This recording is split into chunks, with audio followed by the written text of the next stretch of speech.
little doubt that the Soviet Union did embark upon a bold venture to establish a list of key regime leaders who must be pursued and brought to justice.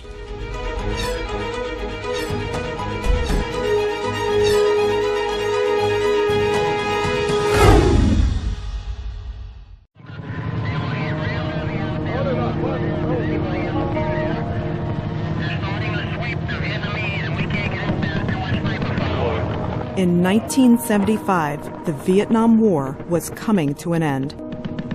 South Vietnam was on the verge of collapse, and the atmosphere was chaotic.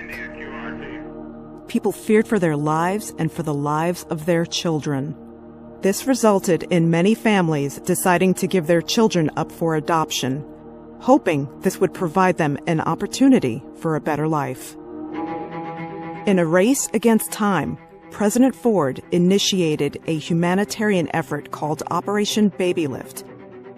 And it was the Defense Intelligence Agency's attaché, who was already on the ground in Saigon, that coordinated the relocation efforts of the South Vietnamese children.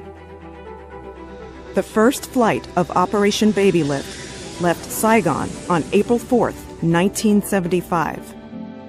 About 12 minutes into the flight, there was a mechanical failure.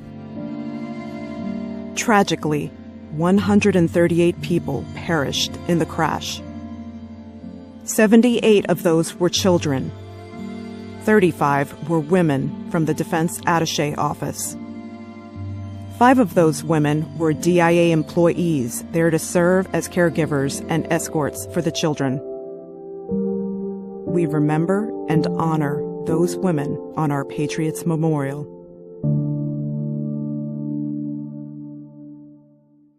Despite the tragedy, there was little time to mourn, as parents were desperately seeking a safe haven for their children. Operation Babylift continued for 4 weeks, and at its conclusion, more than 3,000 children had been successfully relocated to other countries. One little girl who arrived in the United States was named Kim. I grew up in a small town about 40 miles north of Seattle, Lake Stevens, Washington. They didn't raise me any differently than they would anyone else. I did Girl Scouts. I was in gymnastics for 13 years.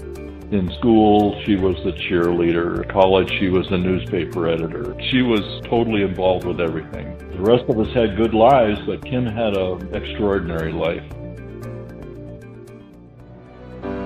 Kim decided to move from Washington State to Washington, D.C., where she applied for a job with the Department of Defense.